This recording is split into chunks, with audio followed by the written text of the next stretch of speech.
a viagem de Lula a Cuba. O petista se reuniu nesse sábado com o ditador cubano, Miguel Díaz-Canel, depois do debate geral da cúpula do G77 mais China em Havana. O cubano agradeceu ao brasileiro pelo discurso em que, mais uma vez, Lula condenou o embargo dos Estados Unidos contra Cuba. Cuba tem sido defensora de uma governança global mais justa e até hoje é vítima do embargo econômico ilegal. O Brasil é contra qualquer medida coercitiva de caráter unilateral.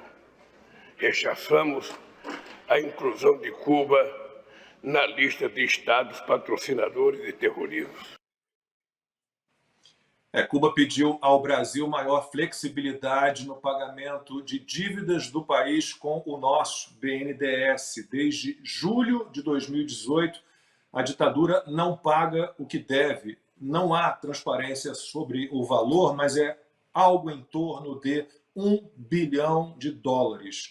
O Lula e a Janja, claro, também, eles dois seguiram já para Nova York, para a Assembleia Geral das Nações Unidas, e quando voltar ao Brasil, o Lula terá completado 56 dias fora do país em 2023. Costa, vou abrir essa com você. O Lula, alguém acredita que ele está em Cuba para cobrar a dívida que a ilha tem com o BNDES? Ninguém acredita nisso. O Lula está lá, inclusive, para dar mais dinheiro, provavelmente, para a ditadura.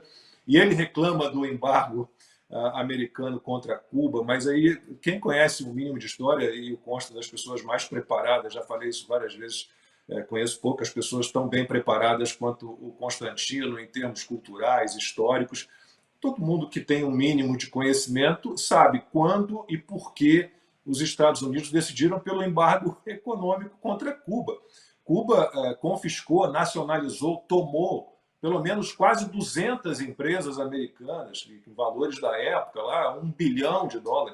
Nunca deu um tostão para essas empresas. Então, o embargo veio muito por conta disso também, Costa. E é um embargo, ainda bem que ele falou embargo, não falou bloqueio. Não, é tudo narrativa ridícula de DCE, né? Uma coisa mofada, cheiro de naftalina. Isso é tão patético. Todo mundo lembra do decrépito ditador companheiro do Lula, ambos criaram o Foro de São Paulo, o falecido Fidel Castro, usando os uniformes da Adidas, uma empresa alemã. Tem vários hotéis lá, Varadeiro e tudo, operados por redes espanholas. O Brasil, Souza Cruz, tem negócios lá em Cuba. Então, não há nenhum bloqueio econômico. Os Estados Unidos proibiram as empresas americanas de praticarem comércio. Não tem navios impedindo ninguém de chegar nem nada, não. Porque as empresas americanas foram encampadas, foram tomadas na marra pela ditadura comunista que, num acordo com o Império Soviético, apontou mísseis nucleares para a Flórida, onde eu estou. Né? E relatos de historiadores e alguns cubanos mostram que o Raul, principalmente, que era mais psicopata ainda que o irmão, eles queriam ter usado o míssil. O Império Soviético colocou para negociação e tudo, teve lá a crise dos mísseis, o Kennedy, não sei o quê, mas a família Castro queria usar ou pensou na hipótese. Eram terroristas, sim, aliás, o Chacal foi parar lá, né? Virou um hub de tráfico de droga internacional, de terrorismo, e é isso que o Lula defende. Aí a gente pergunta, né? E os tucanos, hein, que fizeram aquela cartinha para salvar a democracia com esse sujeito? 1 bilhão de dívida com Cuba, 1 bilhão e 300 com a Venezuela, ninguém está pagando, ele falava que o problema era o Bolsonaro, e vai aumentar a dívida, como o Lacombe lembrou, né? Porque os Estados Unidos, o Lula está querendo dar mais dinheiro, e os Estados Unidos lava as mãos, não faz nada, desde o Obama vem também amenizando com o regime cubano, né? Então estamos nessa situação. Por que os jornalistas não foram dar um pulo ali em Porto Muriel para ver aquela obra toda com nosso dinheiro, né, inacabada e tudo? O Lula quer resgatar o Mais Médicos. Então, de novo, né, é tudo muito tosco, Lacombe, tudo muito tosco, mas tudo muito previsível. E, como você lembrou, vão completar 2 meses, em 9 de desgoverno, 2 de 9, que o casal Lula e Esbanja Deslumbrada circulam pelo mundo, já consumiram mais de 30 milhões de reais dos cofres públicos para essas andanças, né, Eu já disse aqui, né? Se for só isso, comprar avião novo de shake, com cama grande de casal e ficar viajando, sai até barato. Porque o problema, muito maior do que o rombo nos cofres, é a ideologia. É ele ir lá visitar os comparsas comunistas do Foro de São Paulo, que ele ajudou a criar com Fidel Castro, para importar para o Brasil esse regime nefasto, que é exatamente o que ele e Dirceu nos bastidores estão fazendo.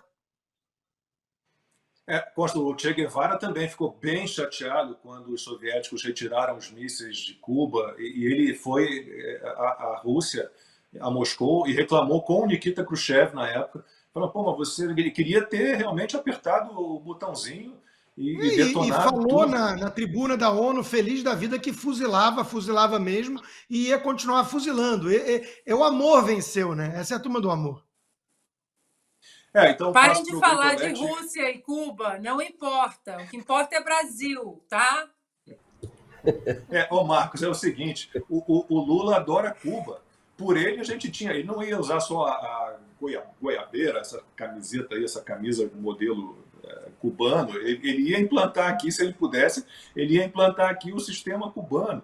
Não tenha dúvida disso. A gente precisa falar, é perigoso isso. E a respeito do que o regime ditatorial de Cuba fez e faz até hoje, não há nenhum cálculo exato de quantas pessoas foram mortas, mas em torno de 50 mil, né? Porque é difícil também ter informações sobre isso, Grigolete. Mas o Che Guevara, por exemplo, jogavam à mesa dele um monte de papel diariamente e ele assinava, e eram execuções. Ele não sabia nem de que se tratava, mas ele inclusive gostava de ir, acendia um charuto e acompanhava lá as execuções no paredão. Então, imagina, o Lula elogia muito, ele já disse que Cuba foi o único país da América Latina que deu um salto. É o único país que resolveu os seus problemas, Grigolete. Eu fico imaginando o que é... Bom, dizem que a saúde e a educação em Cuba são incríveis, mas na época do Fulgêncio Batista era melhor. Aliás, Fulgêncio Batista tinha comunistas no governo dele. E Fidel Castro, quando surge como rebelde, ele surge como um anticomunista, com o apoio dos Estados Unidos, inclusive. Mas Grigolete fica imaginando, bom, saúde e educação em Cuba são sensacionais, primeiro mundo, equipamentos maravilhosos, hospitais maravilhosos, super bem equipados, né? Todo mundo tem acesso à saúde e à educação. É incrível. Fico pensando aqui na justiça cubana, Grigolete. Deve ser uma loucura. Meu Deus do céu. Ai, tem que rir para não chorar, né? Então, é por essas e outras que eu sou totalmente favorável à liberdade de expressão. Tem que deixar o Lula falar. Deixa ele falar, deixa ele fazer à vontade, né? Porque a gente tem que entender melhor o que acontece e descobrir a realidade. Mas, enfim, uma coisa que é importante a gente dizer, eu já tenho dito, conversado com muita gente, e salientado o seguinte, não é de hoje essas declarações absurdas do Lula no cenário internacional, né? A gente, obviamente, deixa um pouco no estado de descontração e etc e tal aqui, porque é um assunto muito pesado, para todo mundo cansado de ver esses arroubos, essa palhaçada toda, né? Mas tá chegando numa situação que está ficando perigoso para o Brasil. Perigoso mesmo, né? Porque ele cria embaraços, ele pode sim, mais cedo ou mais tarde, numa conversa dessa, essas bobagens aí que ele fala, né, acabar tendo um problema maior, né?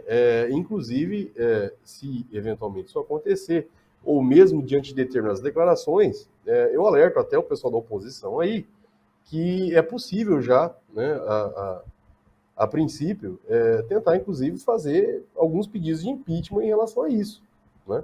Tem que correr atrás, né? A Lei 1079, lá de 10 de abril de 1950, que define os crimes de responsabilidade do presidente da República, tem vários trechos ali, vários dispositivos que viabilizam o pedido de impeachment. Inclusive dessas declarações absurdas aí que têm sido feitas, que podem sim criar um impasse internacional, que podem sim prejudicar o país, né, que não são o papel de um representante do país, né? Existe até para essas manifestações, existe um limite.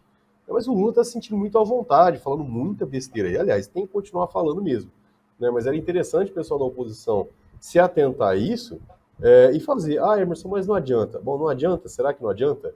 Bom, a esquerda aí ficou fazendo um furdunço terrível nos últimos 4 anos aí, né? Até chegar onde chegou. Se não fizer nada também não dá, né? Tem que fazer alguma coisa. E preparando o terreno, obviamente, porque uma hora esses pedidos podem ser. Aí, né, o Brasil é uma caixinha de surpresa, eventualmente tudo pode acontecer, inclusive nada, né? Ou pode acontecer até mais coisas que a gente imagina. Então, eu vejo isso com muita preocupação, porque sim, pode ter um reflexo no cenário internacional, prejudicar o país, né? Especialmente na economia, pode ter impactos, e vislumbra, inclusive, algumas situações ali que podem sim ensejar crime de responsabilidade e até um pedido de impeachment, né? Não vários, né? Porque não foi uma, duas declarações, né? Que ele apronta aí, né? Cria um impasse na Europa, enfim, falou um monte de asneira, né? Bom, ele sempre tratou as coisas, o cenário internacional de forma tão simples, né? Por que ele não foi lá, então, sentar, como ele disse durante a campanha aí, tomar uma cervejinha ali com o Putin e com o Zelensky para resolver a guerra? Faltava só ele sentar e tomar uma cervejinha para resolver, né? Parece que não deu muito certo, né? Porque, enfim, não precisa nem entrar em mais detalhes, mas eu acho que isso tem que ser levado bem a sério e acho que, inclusive, a oposição deveria, sim, fazer incansáveis pedidos de impeachment dele, né? Deixar isso registrado na pior das hipóteses para fins históricos, né? Porque há, sim, indícios ali que podem levar a crime de responsabilidade, tá? Não foram poucas declarações e muitas declarações perigosas para o país, inclusive, que podem romper, inclusive, a normalidade interna, entre outras coisas. Então, é necessário, sim, fazer alguma coisa e deixo aí a dica para o pessoal da oposição em se movimentar, mexer o doce e entrar, né, dentro da legalidade com as medidas cabíveis aí.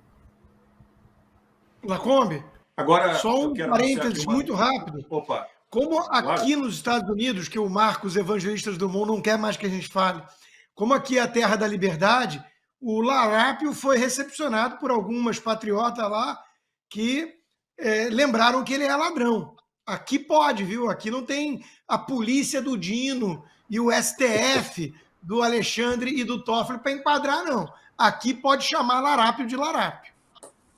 Ô, Marcos, Inclusive, fala. não custa lembrarmos que o Alan dos Santos, que foi perseguido pelo crime hediondo de opinião no Brasil, né, está aqui nos Estados Unidos, viu, Marcos Evangelista Drummond, protegido pelo governo americano, agora com visto, a família toda aqui, porque aqui é a terra da liberdade, aqui é a terra da justiça. É a terra da proteção dos direitos, o direito de opinar, o direito de peticionar o governo, o direito de adorar na sua religião. Marcos, Evangelista Drummond, dá uma lidinha na primeira emenda da Constituição americana. Se tivermos isso no Brasil, o Brasil será um país infinitamente melhor. Se tivermos a segunda emenda, então, Marcos, aí fica melhor ainda. Só para o Marcos não ficar chateado com a gente, não. Foi bacana o comentário dele, porque trouxe aqui um debate bom, né? Eu acho que os argumentos que a Ana apresentou, que o Constantino apresentou, que o programa apresentou, são argumentos vencedores, Marcos. Continue com a gente aí. É isso, né? A gente tem que olhar para o mundo. A gente aprende com as referências positivas e com as referências negativas também. A gente tem que estar de olho no mundo inteiro, não tem outro jeito. Principalmente quando a gente vê, como o Grigoletti falou, alguém que está na presidência do Brasil se alinhando com gente errada, com países errados, né? Correndo para os braços da China, da Rússia, do Irã. A Ana falou, recebeu 2 navios de guerra do Irã. Mas como assim? Não poderia. Isso pode criar uma sanção terrível, pode impedir o funcionamento do Porto do Rio de Janeiro. Teve festinha no navio de guerra do Irã, representantes do governo brasileiro participaram dessa festinha no navio. Ele se indispõe com a Europa, com a União Europeia, se indispõe com os Estados Unidos, fala mal de Israel, elogia o grupo radical palestino. A gente tem que estar de olho nisso tudo. A gente não pode ficar só voltado para o que a gente tem aqui no nosso território, aqui, nos assuntos domésticos, porque a gente tem as referências de fora, a gente tem as referências boas e as referências ruins. O Lula está nos levando, como disse o Grigoletti, como todos nós dissemos, nos levando para o lado errado, um lado perigoso, muito perigoso. E a gente ainda precisa olhar os Estados Unidos mais pelo que os Estados Unidos têm de melhor, né? Continua sendo a maior democracia do mundo, continua sendo o país mais livre do mundo e não tem outro caminho. Não tem outro caminho. Então vamos olhar as referências boas e as referências ruins. Um abraço para o Marcos Evangelista A Drummond. gente te Muito perdoa, obrigado aí pela sua Marcos. participação. Fica aí com a gente que você vai aprender. A gente te perdoa. Marcos. Se vocês me permitem Agora também, olha, Fala, Gregoretti. só para concluir, é importante a gente observar esse cenário com muita atenção, porque vocês viram recentemente agora, inclusive, o Lula e o Dino aí falando sobre o Tribunal Penal Internacional, cogitando um desligamento. Por que será? Né? Tem centenas de países lá, enfim, muito estranho. Então, assim, não dá para a gente desvencilhar uma coisa da outra, né? Porque esses órgãos, o Lula chegou depois a voltar atrás e falou que ele nem sabia que existia, quando na verdade a defesa dele tinha ido até lá já. Então, assim, tem muita coisa estranha que acontece e a gente tem que observar essas questões, principalmente. E observe os movimentos, viu, pessoal? Essa história do Brasil querer sair tá muito esquisita.